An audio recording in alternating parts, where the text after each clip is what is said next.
Ka te kia ora tātou tira tēnā koe e te māreikure, noho nei ki te hiko o te ika, nei te puku, tāroa waka. Manaki nei te wāhi ki tōna puku, e mihi nei ki a koe, tia ki nei tōna hiku, i tēnei rangi nei, tēnā koe, mō i whakai, kia haere mai, kia tuari, i nei ngā kākano o te mātauranga, e noho nei ki tō kete, hei kai, mā te hine ngaro, kia horahia, kia ruia, e nei kākano ki te motu. Tēnā koe, kei a koe te rākau kōrero. Kia ora rā. Kia ora te parata. Ai mehana kia koutou katoa, ko hono mai nei runga i tēnei wānanga pia. Ko Lorinda Pereira tōku ingoa, hei uri au hau no ngā puhi, no Ngāti Whātua, no Ngāti Kahungunu hoki. I noha na hau i Panguru ki hokianga i tēnei wā. I nuku mātou, kua ku tamariki mataku tāne ki tēnei whenua a tātou tūpuna. I ngā rua, ngā tau kua pahure, aroha mai, takutama. Kei konei a hau i runga i te honore, hei tuku oku mātauranga, i tuku mai nā whakapapa me o ko tūpuna i pāna ki te Whakatō Kūmara. Nō reira, mihina kia koutou katoa. Kia ora. Kei a koe mai pā te roa ngō tā tātou kaupapa e whakamārama. Hea tā tātou kaupapa i tēnei ata nei. Me ana whakahārenga. Yeah, so I think the main thing I just wanted to focus on was Whakatō Kūmara and taking the opportunity to speak in depth about the different aspects of cultivating whenua indigenously as Māori, and also from an urban perspective in a real relative way. I live here on our whenua with my 6 tamariki and my tāne, and we are 100% sustained from our whenua. We independently contract, so we don't come under any systems per se. And for us, that is te whakatinanatanga o te rangatiratanga. And yeah, so I'm just here today to share a tiny aspect of how we live here on our whenua, and the mātauranga that has been given to me from my dad and my tūpuna around cultivating kumara traditionally, and also in a relative way with a big, large whānau. So yeah, I'm honoured to be here, and to mihi to all of you who will listen back to this recording. So yeah, kia ora. If we wanted to start on, well, the kumara itself, we can start from the beginning, you know, what it represents for us. For me, it's actually a symbol of our resilience, I feel. It's actually the navigational journey of the kumara for me is very significant to us as Māori. It means that we can survive and thrive in any environment. We have the skills, the amazing skills actually, to observe our taiao and be able to navigate and cultivate any environment for the sustainability of our iwi. So for me, it is the icon of what motivates me and my hikoe and my journey to be an independent whānau, to be a whānau who will just do the basics and feed our iwi, to share our tupu, to share out skills to do big mahinga kai, communal mahinga kai. And for me, the kumara is like the icon for me. I feel it doesn't belong to one particular iwi. I feel it belongs to all of us as Māori. And I'm forever studying the people on our waka to try and see who actually helped the mātauranga to cultivate the kumara. So we might have another take there having an argument of which tūpuna would have held that, but all our waka would have had those people on it. Everyone was here on purpose, and we all had a different mātauranga to share. So I'm just here sharing what I hold in my hands at this time, which is the kumara. So yeah, that's my first kōrero I wanted to speak about, is the navigational journey of it and how important it is to us as Māori. It's you know, it's dense in nutrients. It's practical, very practical plant to grow, but it also connects us to our whenua and our tūpuna in a unique way, because it's been cultivated in this way for generations. And you go to different iwi and they do it in different ways, and it's actually quite beautiful to wānanga and see how their tūpuna done things because their environment was different. In Te Arawa, for example, where your whenua's mahana, you're able to cultivate tupu in a faster time frame and for us here up in the north, some of Ngāti Hine, they would use volcanic rocks. And I think it's just beautiful, the smorgasbord of mātauranga around the kumara. So yeah, I thought I'd just start there.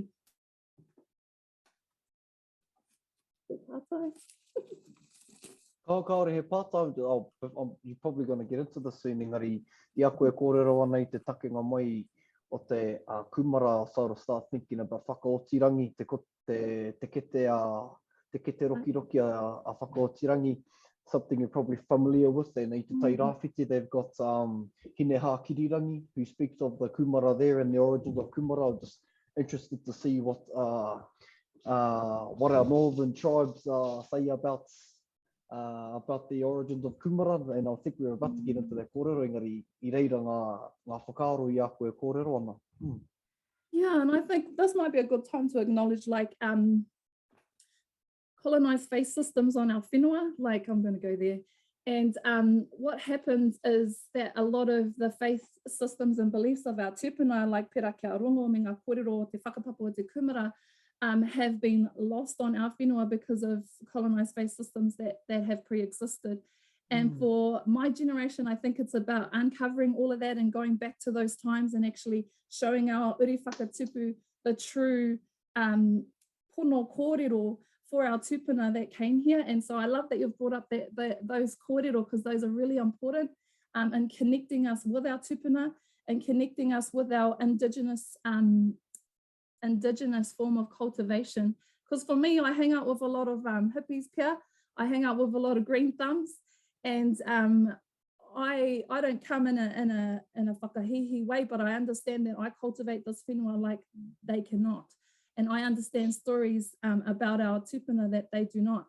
And if we don't uncover the history and the true whakapapa of things like the Kūmara, and retrieving the Kūmara from the heavens, and the karakia, the karakia tawhito and the tefa that our tūpuna use to cultivate the land, we're not actually presenting our uri whakatupu with its true form, and we're actually denying them the mātauranga of their tūpuna. So I think it's really important for us to wānanga in those spaces, to continue to look for those things. Hei aha te aha, that's a whole nother wānanga in itself, but it's very beautiful. And I'm encouraged by our generation that are looking for those things. So yeah, I was just going to quickly touch on maramataka, which is that all good?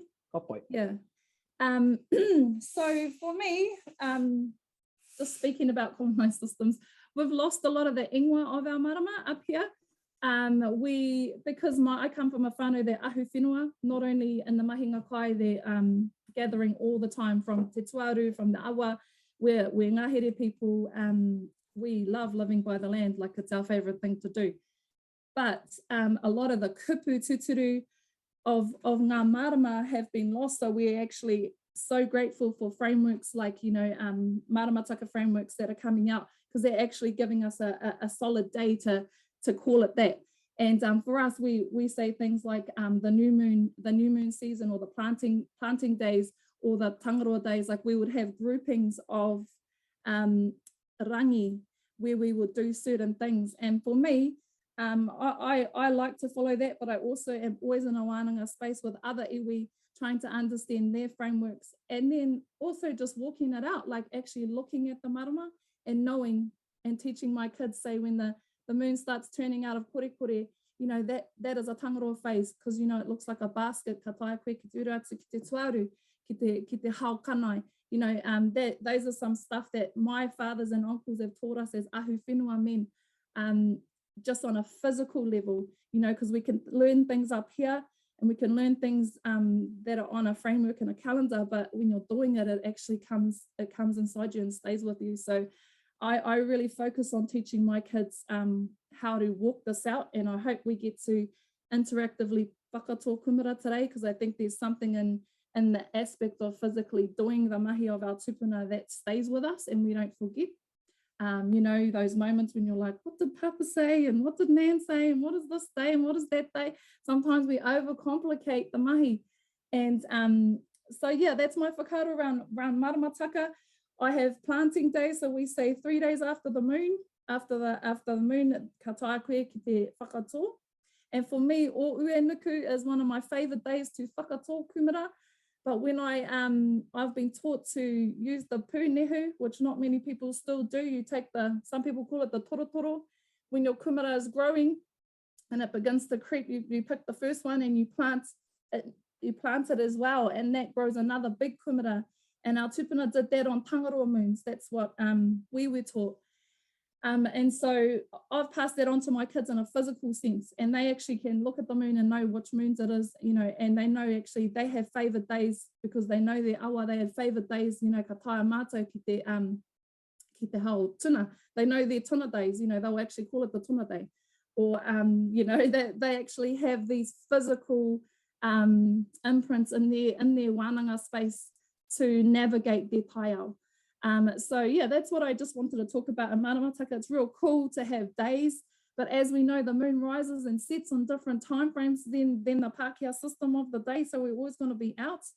And if we just get used to looking at the moon and physically understanding what that means for us, what I can cultivate, and it doesn't mean you can't cultivate things on other days, it just means you have more success in those areas. Yeah, and I'm not trying to be Dr. Won't say the name, but I'm not trying to be, you know, te tohunga o ngā tohunga, but for me as a cultivator of my land and someone who lives from the moana, maramataka is a huge dictator on what we do and when we do it. Also with our ihi, like we leave our big jobs, our big mahi, like we're just putting up a greenhouse, we leave those for tangaroa days when we know we're amping. And it's different from other people, but we're a whānau that are very motivated on those rangi. We also have specific days when we like to flounder because we're always up on those nights, and we'll either stay up late, and so we'll observe those times as a whānau, and then we will do those activities. So I think it's cool as a whānau for you to build your own maramataka based on your observations, and do a little bit of listening. You know, there's pātaka marumaru everywhere. Those aunties and uncles. It's really good to get around them and listen to their whakaaro and what they used to do. Just hearing the stories, you start connecting things with your taiao and understanding how to cultivate the land. Yeah, so that's just maramataka, touching on that. Tikanga o te mahinga kai. Mahinga kai for me, we call our mara mahinga kai, and for us that's a communal activity. You never have your own mahinga kai, it's actually like a group of you. So you have like a village. And for me, we probably would do the majority of the work, but it doesn't matter because it's a mahinga kai. And I think it's important to stay tūturu to the whakaaro and those concepts of our tūpuna to live in communal. You know, we were never meant to be isolated and have our own ao and our own whare and our own, you know, this and that. Our own piece of whenua and a little bit of paradise is actually about learning to communally live. And so here in Pangaru, we are getting 7 mahinga kai ploughed up at the moment, and we're really excited to restore food security systems in our whenua. And that sounds like a big, long word, but it's just about restoring the mana, actually, that we don't need to go to Pack and Save, which is already an hour and a half away. We don't have to rely on other systems. We can feed ourselves, not just with kumara, but, you know, all types of kai all year round, because that's what our tūpuna done. And we've only been home a year and a half, and we've been able to do all these things without funding and support our community in ways of building seed banks, you know, planting tāpapa. I think this was the first tāpapa in 50 years on our whenua, which means that we had the mana of actually cultivating a kumara right from seed right through to hauhake, right through to poki on our whenua. And sorry, I'm getting ahead. Like poki is when we harvest our kumara, and we always offer up the first kumara. And I suppose it's similar to hautapu, but it's something that we do here in Hokianga that our tūpuna have taught us. And it's a communal thing, and again, and as a kid I'd get hoha because all our aunties and cousins would come and eat our hangi kumara because that was the first harvest. We would always have to poki it, and Dad would say, so the rest of our season is sweet, we need to offer the first poki to our community. And yeah, that was a bit hoha as a kid, but now I see it as something really beautiful to pass on to our tamariki, to show them that it's not all about us, and it's about our tūpuna, and it's about, you know, ngā atua i te rangi. and it's about actually giving back this mātauranga that we have been blessed with. So yeah, that's just some random. Rawe, can you go over the kupu again? Was it hoki? Hoki, yeah, P-O-K-I. Yeah, it's a funny little kupu, but yes, that's the kupu. And I asked a million times, are you sure? And yes, ko te rā te kupu. And it was kind of like our celebration, because here we see puanga. In the time of Matariki, we see puanga. And for us, I didn't learn about Matariki till I moved down to Wellington. I didn't know what it was and what it represented. So for us, it was our communal harvest. It was our communal celebration of all the hard work that we'd all put in over the season. And see, for me, living here, it sounds really strange, but everyone had a garden when I was young. And I'm not that old, but I feel that like we, in those little rural communities, you were lucky because people didn't conform to urbanism till later on, you know, and myself included. I moved away and, you know, and had to come full circle to realise where it was really at for myself and my whānau. But yeah, it's just my passion since COVID hit. I suppose the first lockdown, I was delivering kai to my kaumātua kuia out here because there was a roadblock, and they were ringing me, asking me for fruit and veggies. And I was just pōri, you know, mamai taku ngākau, kei hea te mātauranga o tōku iwi, you know, kei hea te kaha o tōku renga, you know, where's my generations, are they looking after my people? And so it really grieved me, and I just pretty much packed up and left because I felt that now was the time really to regenerate this mātauranga for our whenua in a sovereign way. Yeah, and what better place to start than a rural community where we don't actually have access to those places anyway. Yeah, so it's been quite timely and an awesome journey for us.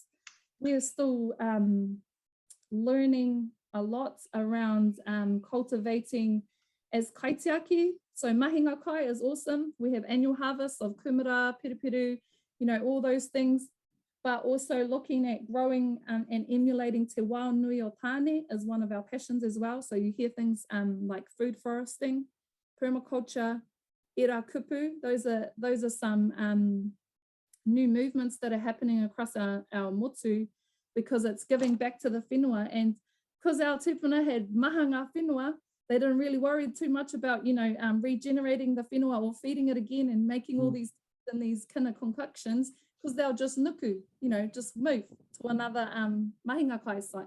So it wasn't like now when we have a 4x4 meter space and we have to keep regenerating this whenua. So I've been in the wānanga space with those people, Pākehā, some of them are Indigenous from other countries, and just learning their methods and trying to tie that in with what our tūpuna would know, because they were, you know, they were always expanding their mātauranga no matter where we went and the state of our whenua. So I think it's something that we need to look into. We've planted 3 food forest guilds here since we've been here, and they're going all right. You know, I'm just doing it as an observation, and then maybe on a bigger scale we could invest as an iwi into food forests. So we're just looking into that and slowly doing that a bit at a time, and making sure, just testing the waters, making sure it's a good thing, you know, because for me, I'm always going tūpuna mahi first, you know. I'll always emulate what my tūpuna have laid out for me as a blueprint for survival, but I always have an open mind to learning new skills. So that's something we've opened our mātauranga to, is cultivating food for us. And yeah, it's going good. It's going all right at this time. It's more about trees, rākau, and pera ki te wā nui a tāne. So you go into the ngahere, and there's never 2 trees planted next to each other that are the same. So it's emulating that, having intensively planted plants that give back different nutrients to the soil, so that you're not having to feed the soil again, and you're not having to replenish papatunuku. So yeah, the whakaro is Māori, I feel. The whakaro is Indigenous. So that's why we're seeking that out. But at the moment, we're just focusing on mahinga kai, getting it out there, big massive paddocks, hitting up all the uncles, you know, hitting up all the papas, and trying to motivate the cousins to get in there and do the mahi. Yeah, that's kind of our focus at this time. Yeah.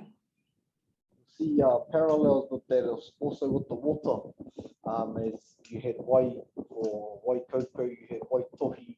So the water that you would harvest your kai from here, so Te Rotuiti, our tūpuna would harvest kaura from there, but when our warriors would return from battle, or if they were going to battle, they would have performed their tohi in the same bay. They would move, they would be in the next bay and the next one for cleaning, washing their armor. But it's exactly what you were saying, they would move, they would change those exactly for the sustainability sort of thing. When we look at it in that manner. So as you're talking about this now, there's also parallels within what our tūpuna will do. We're talking about sustainability and all these things that we're coming up with nowadays. We've been doing this for a long time. There are accounts of this far before mātauranga, the Western sort of science turned up, and it was in our tikanga. So they were just as you're speaking about all those things, I sort of, okay, I sort of pop in these little things pop up in my hinengaro, briefly sort of mention that. But one of the other things also, you spoke about offering to atua. Oh, sorry, you would offer your first one, poki. Engari, was it an offering kinga atua, or was it to another person, or was it just the act of giving it to somebody else before you harvested the rest, or before you did anything with the rest of your kumara? My suspicion is it was that to atua. I feel that it would have been originally to atua. And knowing my people, and because my tūpuna all chose this path of their faith system, I think it became something about community. But he aha te aha, we still do it. And I think it's just the act of actually knowing that it's not just about you, and I think that's what sets us apart as Indigenous cultivators, is that we're always about iwi, we're always about community, we're always about giving to our kaumātua and kuia, like it's more like a duty. I can't wait till I'm a kaumātua and get to sit on my porch and just receive with a kanai. But that's just actually how we're brought up. That is what sets us apart. And my dad would always say, I'm sorry, I'm talking about my dad because he just passed away 3 weeks ago. So it's quite recent. I'll be talking about him, and he would say, mehe mea he ngā kau Māori koe ka u ngā taonga a tātou tūpuna. And I was like, what does that mean, Dad? He's like, if you have the right heart and you carry the right heart, you're going to carry this mātauranga forever. And you get the cousins that are like, what did he say? What was this? What was that? But it's all about you and this apo whakaro. But if we are thinking along the whakaro of poki, that all this hard work we go and share with our whānau and our neighbours and our nans, that it didn't come through the mahi, that's actually showing them real aroha. That's ngākau Māori. That's what our tūpuna carried. They were always communal, and people played different roles in different spaces. And there's something we can learn in that as our generation. A lot of people speak on the paipai and they're in that space, and I think, man, I wouldn't even want to do that. So I mahi to you, because that's your contribution to my hapu, and I'll do this, and that's my contribution, and we are community, and we come together and share. And in that way, we actually are very blessed. We're ora matu, we will thrive, especially in these times like, COVID and all sorts going on. Yeah. So yeah, that's that. And I wanted to talk about tikanga o te mahinga kai. My dad's very staunch, and we're very traditional in that way, that we have tikanga of our mahinga kai.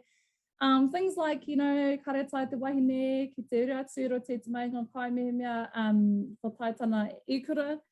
And, that's something as a girl you struggle with, because you're like, why, what's wrong with me? Why can I, why can I get out in the garden? And it's not until you actually mature, you understand, how sacred you are, and what you carry as a wahine. And also just of recent years, understanding Papa Tunaku and how we emulate her, and she needs times of rest too. We can't be in the garden 24/7. We can't be cultivating and expecting the same output all the time, and we're looking at maramataka in the same way. Us as wahine, we emulate her. So it's actually about leaving some rest time of our mahinga kai, and so we're really traditional in that sense. And a lot of my cousins around here, we all know it intrinsically. So, you know, we'll be like mahi out there, and then we'll look and the kazi's standing around the corner, and I'm like, oh yeah, you know, like we understand those tikanga. Traditional practice and kawa, like, you know, like the tefa, that's like one of the karakia that our tūpuna had when they had the kō. And so when you're out there doing the mahi, it was what motivated us to keep going. You know, it's what motivated us to get through the hard spaces of doing the mahinga kai. It's that communal motivation. That's like the tefa, whakatō. There's you know, of course we would karakia, we do karakia.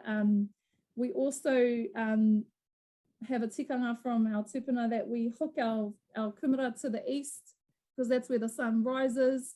And for us, that's a traditional tikanga that we carry out in our mahinga kai. I could probably go on forever, there's heaps, but for me, even as a rongoa practitioner, that's what sets us apart as Māori. You know, we can all go and make a kawa balm, but you know, if we're going to traditionally harvest, if we're going to acknowledge that atua, if we're going to actually karakia the way our tūpuna did, that's what makes me Māori. So these are things that I love to speak about when I'm sharing mātauranga. It's not just about planting kumara and having a feed, it's about sharing the mātauranga tūturu of our tūpuna. So yeah, I think that's all with tikanga o te mahinga kai. Sorry, I tried to write down everything that I wanted to share. Get the point. Just let it happen organically. Some of the, as you're looking at your notes, you would speak of karakia. Down here in Rotorua, we've got mātauranga. I'm not too sure if you've come across mātauranga. Engari kei mokoia mātauranga, and he was used as a symbol of Kūmara as a kaitiaki for Kūmara atu o te Kūmara. And where mātauranga resides, Lorinda, a big rock, sort of shaped, kind of like a Kūmara himself actually, and that's the place where we'd have where our tūpuna had Mara over there on Mokoia. And I was wondering if you guys had the same sort of whakaaro. You know, I suppose he held the Māori of that garden, but even it wasn't bound to space. Like even if we had Mara here on the mainland, we would still make some sort of mention, or we'd know that mātauranga was had some sort of reign in that domain of Kūmara, because especially us as Te Koutu students, Te Kūrero Māori o Te Koutu, because he was our symbol. Mātauranga was our symbol for kura. Did you guys have the same whakaaro there? Yeah, Dad actually taught us about always acknowledging where the foods come from. So te whakapapa o te kumara, how it was descended, and acknowledging actually we didn't just like dream up a kumara, like acknowledging that. And so we have toka Māori in our mara, and they are always gifted to us. So we have like, this is onuku, and orangi. So whenever we're out there, we're actually out there, especially on certain moons, and actually replenishing the Māori of our whenua, we feel, and carrying that, it is Māori from our tūpuna, and acknowledging. So Dad would always say, orangi ki o nuku, you know, acknowledging that we are a part of a hekenga whakapapa that comes from above, you know, always, and that even though we're down here cultivating this little thing down here, that nothing can actually interfere in that when we protect ourselves. So that's when we get into karakia wairea protection, you know, and there is one Dad would always teach us around the caterpillar, and when we whakatō, we will always expel that caterpillar that came to curse our kumara. Just little things like that without trying to be too those are definitely things that have passed down to me, especially being someone of that line. And it is a role and responsibility that I take seriously on my whenua, not just in the garden, but you know, in a bigger term, we got to hold space in a spiritual sense. So yeah, I hope that answered your question. No point. That's exactly it. We sort of moved towards it in you. I hope I didn't ask it to. No, that was good. Mm. If we just quickly, I don't know if we're running out of time, if we quickly just start talking about the different physical phases of the kumara, then I can get out there and we'll whakatō, and that'll be us.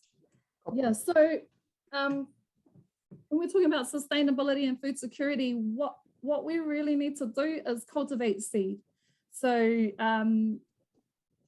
there comes a time when the mana of the whenua is in the seed. So, you know, the kākano come from rangatiratanga. The kākano was very important. And nowadays there's different chemicals that get put into seeds that we buy at the supermarket so that we can't cultivate them again. It's really strange. And it's almost like taking our mana, like they give us a seed that you can go and buy, but it won't actually go to seed again or produce or replicate a true form of it again in another season because they've altered it with GMO and chemicals. So what I'm really passionate about is teaching our people how to hold seed banks, and we have different phases of the Kūmara. So we have the hapaki, we don't call it the pataka, we call it the hapaki. And it's basically just a form of storing our kumara over the winter. And we lay the whiki fern down, which is, I think it's the silver fern. And we lay the whiki just along, and you can use bunks or you can use boards. I might show you our ones when we go out there. And that stores the kumara for over winter. And then we grade and get the best seed. And we use the sappy kumara that we have planted on the full moon. So when I'm planting my kumara that are going to be for tāpapa, I will plant them on the full moon because they produce more sap. And our tūpuna always said that if they were sappy, they'll produce really strong tupu. And this is an example of a strong tupu that's come out of the tāpapa. I've already harvested all these ones. And they're not so much long and kind of flimsy like the ones you get at the shop. They're short and they're strong and they stand up straight. That's another kōrero our tūpuna always say, you know your tupu if it's standing up straight. If they're like falling over, your need some awhi. You need to give me a call. But yeah, so this is the example of a strong tupu. And when you muru your kumara from your tāpapa, only takes a couple of weeks, especially in your fellas whenua, man. If you go down Ngōtaha, you'll be able to probably produce your tupu in about 2 weeks. Here, because it's a bit cold and our springs are getting colder, it's been over a month actually getting our tāpapa going. But we've noticed that the harvest season is longer. So we were harvesting still in May last year. So that's the latest I've ever known on our whenua for us to harvest kumara and them not to rot in the ground. So it's all about observing the changes in time, you know, and not being rigid to, I've got to plant by Labour weekend, because that's, I've heard so many people say that, because our summers are getting longer and they're actually coming in later. So this time last year, I'd already planted out uenuku in whiringa ārangi, like it was done. But this year, because it's been wetter, you have to observe, and it's not, there's no point in planting when your whenua is too wet. So you've got to just really watch your taiao and understand what's going on. What makes it hard is that we all have schedules now and people having jobs is like, you know, plant on Saturday. So it's hard to gauge that. So yeah, free yourself from the system, guys. And so this is the kumara that came out of the tāpapa. We had about, I think I harvested about 34 tupu from this particular one. So if you're thinking that way and you have 300 kumara, you know, that's going to produce at least 3,000 tupu. That's going to, for me, I know that's enough for my whole community for hokianga. So I'm sending out tupus to all the whānau saying, when your whenua is ready, I got you. And those are I think those are the important roles we need to play in our communities, is having that seed readily available and then teaching people how to keep the seed for the next season. So my catch is, you don't have to pay me for the tupu, but you got to keep your seed. And you got to make sure that you have tupu for next year. And that's my whakatō, when I give them out to my whānau, is actually not just going to the shop every year, because who knows what's going to happen with these shops, you know, who knows what's even in those seeds, you know, there's so many altering chemicals that are going into our kai these days that it's affecting our tinana in so many ways. So yeah, I'm all about heritage seed. I'm all about keeping heritage seed and teaching people how to do that. So that's the kumara. And also when we're planting the kumara, you need to really baby them when they're tupu, just like a baby, I suppose. You've got to really look after them for about 8 weeks, you know. So I do the traditional cup watering, I do it all. I don't do sprinklers because our tūpuna did it that way, and it also stops all the weeds, you know, like there's some practical whakaro around why they did these things. So I only learnt it by just listening to my dad, because I wanted to use a sprinkler actually, because they're so huge. And he's like, no, just do it one at a time in the morning. And then not only are you connecting with your whenua, you're actually just watering the tupu, so there's no weeds growing in between your garden. There's like zero, because you haven't watered anything. I do organic planting as well. We don't spray anything, because, you know, our tūpuna didn't either. So I think it's just about giving it a go. And even if it's just on a, you know, 8 by 4 meter plot, just have a go. Because you'll be surprised what you can grow when you are motivated and have an open mind. So yeah, so that's all that. We can go out and plant this if we are ready. Right, wicked. When you're ready. How's our time? No, it's up to you. Kei koe. I'll fire these questions away later on when you, need a thing. Okay. So this is just a quick example of tāpapa. You can just put it in a bin. Can you see that? Oh, you can't see that, eh? Hang on. I'll just get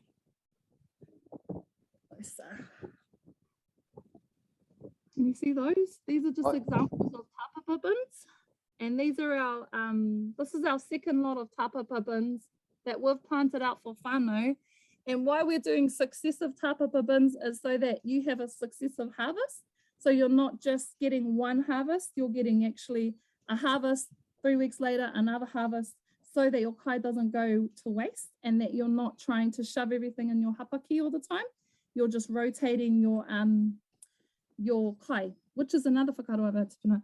And we have different types. We've got 14 varieties here. We've been real blessed. We've been gifted heaps of different kākano from all over our motu. We've even got some Hawaiian ones that we cultivate. And I think that's really important for us. And they've been given to us by our tūpuna. So yeah, we'll just come out here. See if I can plant with a computer in my hand. This is our beautiful maunga. This is Pangaru and Papata next to her. Yeah, and this is the valley. This is called Tuahuru, this whenua. And this is our mahinga kai, one of our mahinga kai over here. Can you see that? Are you able to see that, bro? I can see I can see your raku and your... Can you see the whenua? Right.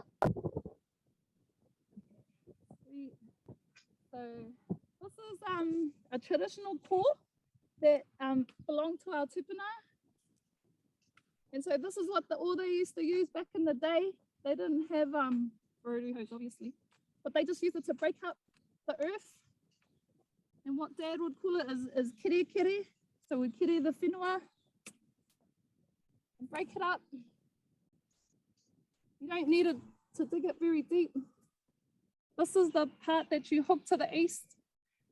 East for us is straight ahead, and west is to the coast behind us. And then we hook it in there.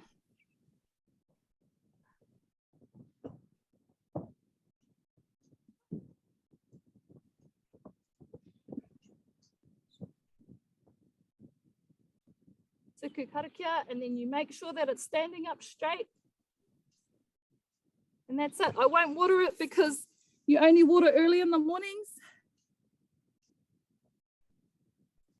Because otherwise it burns the plant. So we've missed the early window. I always plant early in the morning before the sun comes up, because you will burn your plant. And late in the evening. And yeah, that's it. It's pretty simple. And that's Whakatō Kūmara. Yeah.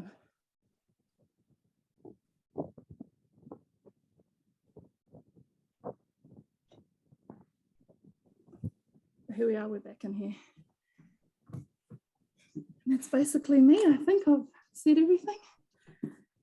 Sure, we can, because there's a couple of things. One part I was fertilizer.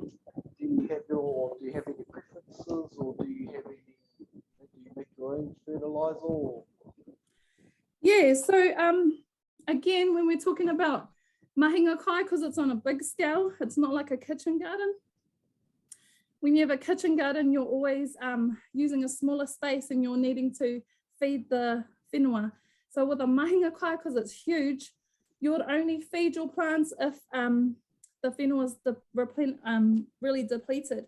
So things like piru, I'll feed them seaweed, so a seaweed tea, because it's high in selenium, and that's what they like. So heavy feeders are like piru, your tomatoes, capsicums, things like that. Those are heavy feeding plants, so you need to feed them. But kumara, they're pretty durable.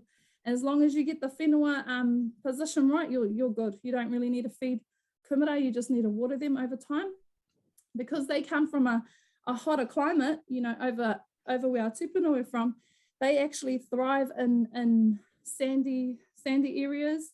Not so much clay. You might have to have heaps of karakia if you've got clay, but there's amendments you can add, like things like really fine scoria. You can use, my dad likes to, what we do when we hauhake is we burn all our tupu and they become charcoal, and the Pākehā calls that activated biochar. But our tūpuna actually do that. And so you see in a lot of the traditional mara, you'll dig up and there's actually charcoal in the ground because they used to burn and feed the soil. So that's probably the only thing they would do. And what it does is it concentrates the carbon, and then when it's hit by the rain, it actually becomes activated and releases nutrients into the soil. But I try not to sound all complicated, because our tūpuna is so simple. They just knew how to do that stuff, you know, and if we make it complicated, no one's going to give it a go. Yeah, so that's important. For fert, there's waning moons and waxing moons. So on a new moon, that's when I would fertilize, and on a full moon, that's when I would plant. So the waning moon is a different gravitational pull to a waxing moon, you know, and we call them rākau nui and whiro. So it's about understanding what you want the plant to do. Do you want its roots to go down, because that's what the pull's doing, and you want the fertilizer to go into the plant. So there's two different pulls really that you're using. And yeah, I try not to get into the scientific side, but because our tūpuna just said to do it, and when I'd ask my nan, they'll say, just because it works. You know, why you gonna science all my whakatō? So yeah, but as a teaching, you know, as a teacher, I'm always like inquisitive about those types of things, why we do things, and actually testing it out too. Like I've done harvest of one way, and then I'll harvest another way and see what works best. And that's strategy, that's our tūpuna, and that's how they work. Position of your mahinga kai, I have to quickly say that's very important. So for us, you saw my maunga, all along here is our tūpuna mara, wāhi tūpuna mara. This is where everyone from around the area would garden. And it's important if you live to understand, if you're looking at gardening, to understand where did our ancestors garden previously, because that's where they call it alluvial soil is. So our tūpuna actually knew where to plant and what plants were good in those areas. So, you know, you can get soil testing, or you can just ask, where did our tūpuna do our garden? Because what happens is the minerals run off the maunga and they sit on the flat plains. And also some flat plains have flooding, which provides extra minerals and nutrients. But our tūpuna knew all those things, and especially in our Wahapu and Hokianga, they would actually traverse and have mahinga kai all over. And they would specifically choose places like these flat areas that we have here. And for me, when I see whenua like this, I see kai, I see sustainability. I don't see a view in a house, you know. I see actually, I'll live in a tent and feed my people. It's actually about thinking about our future in that way. But that's a momo that I've inherited from, you know, my tūpuna, like Waimirirangi and Kohine Mataroa, you know, that's ingrained in me. And I understand when a lot of people just don't think like that and want to start off with their own mahinga kai, that's cool. But yeah, I think there's lots of benefits to doing a communal garden. There's whanaungatanga, you know, you're learning things on the way. You get a smorgasbord of mātauranga because you have different whānau that would do things differently. Yeah, I think it's a really cool thing for us to do as whānau, yeah, mahinga kai. So when you guys planting your mahinga kai, bro? Yeah, I think we're sort of looking after the tikanga side of things at the moment, and then nice. so like running our matariki and all of that, all our hautapu, and and whatnot. But I think that's definitely the practical sort of thing of actually putting a mara together is a little bit different. I mean, for me, I'm sort of more, my mahinga ko is probably more in the bush and in the ocean and in the water. So, but it's, you know, we sort of read the patterns of what the Kōrero are doing here in Rotorua. For us at Ngāti Pukio, the Kōrero, in some places they've got they call them kiwai. Yeah, we call them kiwai. Yeah. You know, our freshwater crays. And so we sort of look at what some of the patterns are with those animals or with those taonga vowels. And so yeah, I suppose it's all, you know, we look at what the moon's doing around those times. Yeah, but definitely, and I suppose the other thing as well is land, is getting the land to be able to do it. You know, there are a lot of sort of, I suppose, organizations that look after a lot of our land but are trying to use it for investments of some sort so that will return back to people monetary in some sort. Unfortunately, you know, the lack of land for a lot of places is an issue. You know, like since the majority of ours that we've got here down in Rotorua, they've all been planted with pine. And in turn, a lot of our whanaunga have mahi as loggers. Yeah. So I mean, you know, it's those sorts of things that difficulties that sort of we face. But yeah, you know, with the resurgence of mātauranga Māori and their back into our communities, our iwi and hapu, and people, you know, realizing, you know, there's a gap there, there's something that needs to be filled within me intrinsically, you know.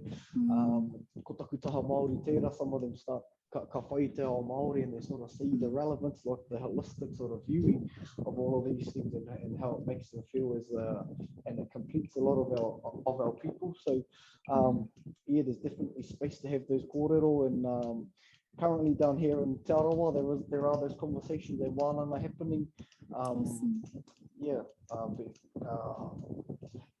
yeah, I've been following the sis Harina Rupapira. I was just about to bring her up. Yeah, pai ona mahi. Yeah, we whakawhiti whakaaro quite often around, you know, comparing what do you do and what have you tried, and I think that's real key. And also as kaitiaki, it's important, like as you say, like I've been involved in diving programs also, you know, with our tamariki, teaching them around all aspects of te taiao, you know, and being ahu whenua is not just taking, it's actually about understanding, as you say, to moving around to kohi kai, understanding the environment. And Dad and I would have lots of conversations, because if you really want to know about the state of an environment, you don't ask Doc, you ask the people that kohi kai, because they're the ones that are there every day. They're the ones that are going to notice the koura are walking out in Ohuata. They're going to notice in Tiria, you know, that the kekewai are spawning. They're going to know all these things because they're out there. This is their food source. So I do think this is going to be an awesome a step for us as Māori, and not only getting our rangatiratanga back, but also the mantle of being kaitiaki of our whenua. Because when we're out there doing it, we're quite aware of the dangers of what's actually happening around, or depletions, or, you know, algae and all sorts of momo that have come to actually threaten the sustainability of our taiao. Yeah, and that's why we've kind of taken on this new journey towards food foresting, because I believe it's about replenishing our whenua and feeding ourselves without taking from Papa Tuanaku, and actually giving back to her. And that's really what I think the whakaaro around the poki is just giving back, you know, and it's something that's unique to our whenua. I've never heard of it anywhere else, and I've asked plenty of people, do you guys poki your first kumara? And it's actually that. It's about understanding we got to give back, and not just take and have these upper life goals, you know, for ourselves. So yeah, that's, I think if we just leave that at that, I'm happy with our kōrero today, bro. It was mean. Thank you for sharing with me your what you guys are up to in Te Aroa, and you guys are welcome to Hokianga anytime. We'll go diving. Kia ora, Maui, thank you for that. Yeah, No, I just thought, when somebody you thrown up the car, I thought I'll throw some things in here and there and see if what other gems you might see, because sometimes what are you tahi mane, and you go, and then you go on this kōrero, go on this tangent, and it's good having those sort of having those flows within conversations and a very that wānanga approach and bouncing ideas off things. But tēnā koe i te nui o mātauranga, i tuarihia mai ki a mātou, ai tēnei rā. Really privileged to have you share your kōrero and mātauranga that you've picked up over the years, and the mātauranga that your papa has shared with you, and all your tūpuna. No reira, i roto i aku mihi ki a koe, ke te mihi hoki ki tō pāpā o tira, ki o kou mātua o tūpuna. Nā rātou koe i whāngai ki te kai māro e kōrero nei tātou i tēnei rā. No reira, tēnā koe, e kore rawa, te puna o mihi e mimiti. Kia ora rā. Kia ora.